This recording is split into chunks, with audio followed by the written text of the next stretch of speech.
Mindig ez az állatkodás szörnyű. Mondanitól.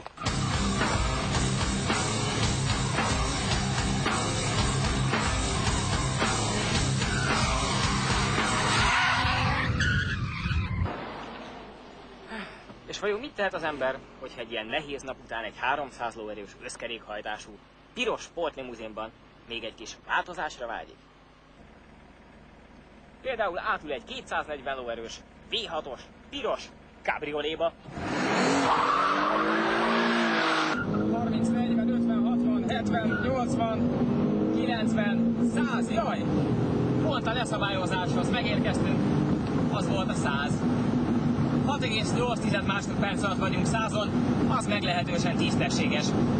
Ez a motor ugye 3,2 literes, és ez 240 lóerő, de kérem, ahogy ebből a 3200 köbcentiből kijön az a 240 lóerő, ezek közül a lovak közül egyik se lesz izzadt a végére, nem kell majd lecsutakolni, ezek a lovak csak úgy szaladnak. Ilyen hihetetlen mennyiségű erőt első kerékhajtásra ereszteni, ez felelőtlenség. A régi klasszikus Alfa GT-vék persze mind hátsó kerekesek voltak, de mostanában olyat nem csinál az Alfa, ami nagy kár. Különösen azért, mert mi, ha kikapcsoljuk az ASR-t, azaz az automatikus kipörgésgátlót, akkor másodpercek alatt füsté változtathatjuk a gumit. És egy repülőtéren bármikor előfordulhat, hogy az ember megy, beszél, és közben egyszer csak szembe jön egy repülő. Jó napot, pilóta úr! Érjük utol! Kérdezi meg, csak gyorsuljunk egyet!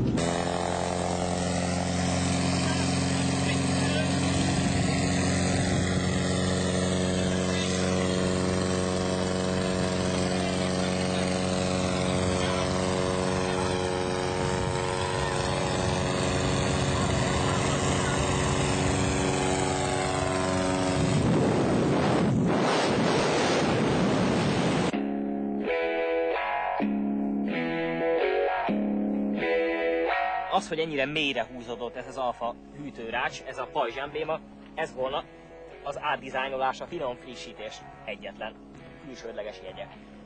Most pedig hatásszünet. Tehát most pedig megmutatjuk a világ legszebb V6-os motorját. Felkészülni? 1-2 H és tadám! Ez az. Műtárgyakat rendszerint így szoktak annak idején. Nyilvánvalóan a Dávid szobor sem úgy készült, hogy majd egy frigiderbe fogják beállítani valamikor a 21. században. Ezt nézni kell és látni. És akkor szaladjunk el hátra is. Ahol, bár nincs nálam a kulcs, de mindjárt meg fogjuk mutatni, hogy milyen jó pofa, amikor az ember egy ilyen trademark, félrehajlítható Alfa Romeo embléma alatt kinyitja a csomagtartót.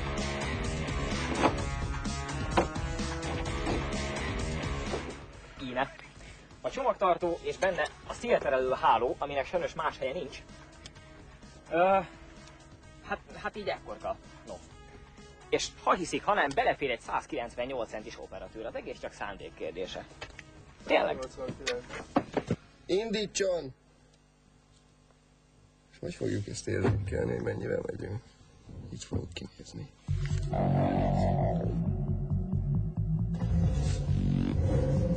Istenem.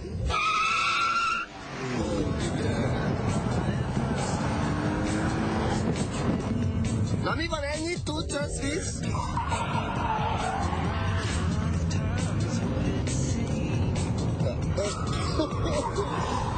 Most körülbelül annyit volt nyertem.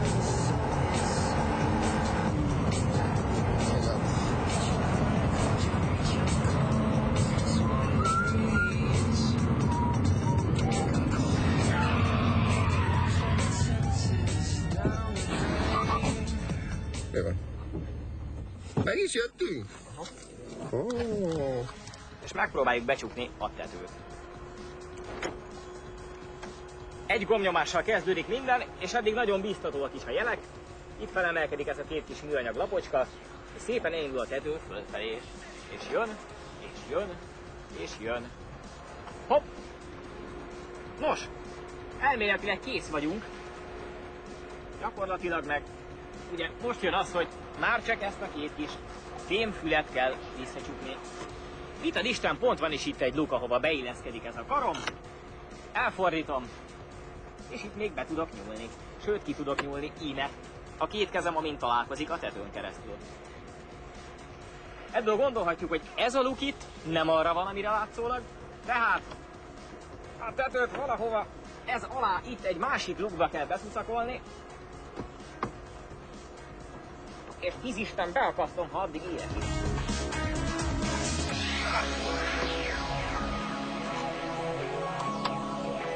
Egy. Túl oda.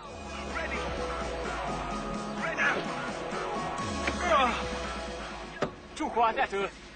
Mehetünk csapatni. Jaj! Nem jó, hát elfelejtettem, hogy süt a nap. Kinyitjuk a tetőt.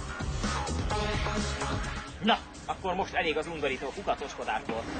Rajta!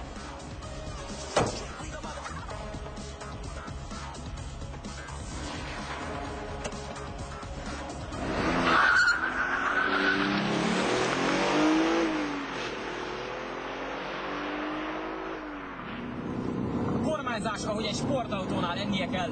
Húsos, kicsit kemény, amikor az ember keményen megcibálja például kanyarban, ugye amikor keresztbe próbáltunk csúszkálni, kifejezetten emberesen fogni kell és úgy kell ráfordítani, de egy sportautó legyen is ilyen, ne legyen olyan uvácska semmilyen, itt érezzük, hogy mi történik. Ami viszont a fékeket illeti, kolléga, felkészült a fékezésre? Igen. Pont 100-ról.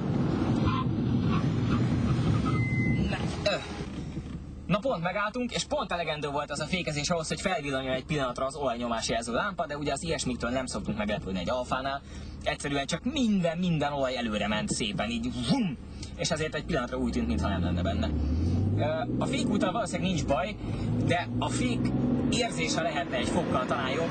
Valamiért az Alfánál a motorra koncentrálnak, és nem a fékre. A váltó az olyan, mintha egy ilyen közepesen sűrű kocsvalékkal teli üstben tologatnánk egy hatalmas fakanalat. És csak kavargatom. És akkor vissza 2, padló.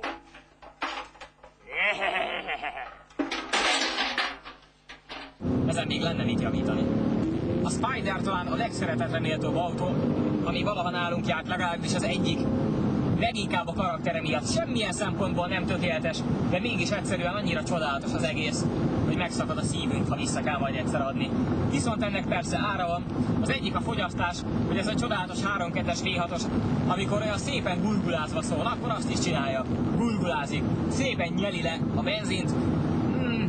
Hozzávetőleges becslésünk szerint olyan 22 literbe került nekünk ez a kis 100 km-nyi játék a reptéren. Az nem rossz. A másik pedig az ára 10,5 millió forintba kerül, ezzel az elektromos tetővel, amit aztán mellé még Csollány Szilveszter módjára így függve rácigálni kell, hogy ne csukódjon. Akkor is megéri, akkor is kéne.